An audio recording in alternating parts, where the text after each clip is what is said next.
you use?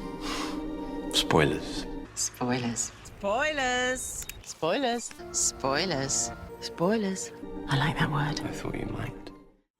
Hello everyone, and welcome to another Fan Theories. So as we know, in Time of the Doctor, the Time Lords grant the Doctor a new regeneration cycle out of respect of everything that he has done for them.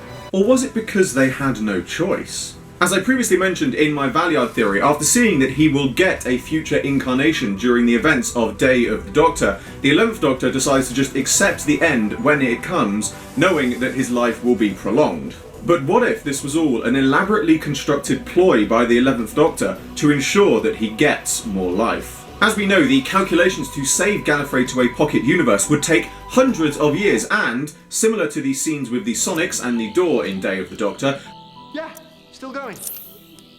Calculation complete. only the most recent incarnation of the Doctor would have the completed calculations in order for Gallifrey to be saved. And so the 11th Doctor decides to call in a future incarnation, that of the 12th Doctor, in order for him to be the one who has the completed calculations to save Gallifrey.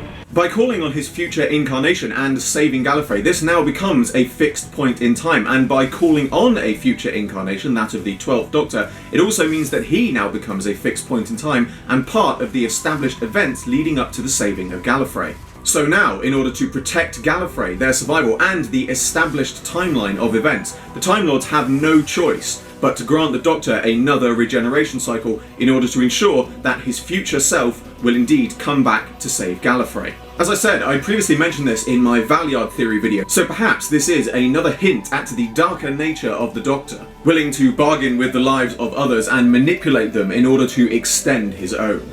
Now, the only issue with this theory is, rather like his previous selves having met his future selves in Day of the Doctor, how does the 11th Doctor remember meeting his future incarnation? Well, that's where the Curator comes in. Now established by the comic The Then and the Now to indeed be a future incarnation of the Doctor, Stephen Moffat has said that whilst the 11th Doctor would not remember the specifics of meeting his future self in the guise of the Curator, he would still be left with the strange and groundless conviction that Gallifrey is still out there. I therefore theorise that whilst the 11th Doctor may not remember calling on his future incarnation or the specifics of his plan to gain more life, he is still left with the residual knowledge that he needn't worry too much about the end of his life. This may also be why some other Doctors, such as the 7th Doctor, as I have previously explained in another theory, may possess some residual knowledge of the Time War. Whilst they may not remember the specific events of Day of the Doctor, having seen that a war like that will form part of their future lives, it may explain why they have never truly forgotten it, or indeed, why they have residual memories of meeting their future selves. And that brings to a close another Fan Theories. As always, I hope you all enjoyed this video. Like, favourite, subscribe, share, it really helped me a lot, and be sure to check out the description below for a link to my Patreon. There is exclusive content, including a webcomic and rewards for those who help support it, and the funding goes to help me funding future videos. I salute you all, and I will see you with another video very soon.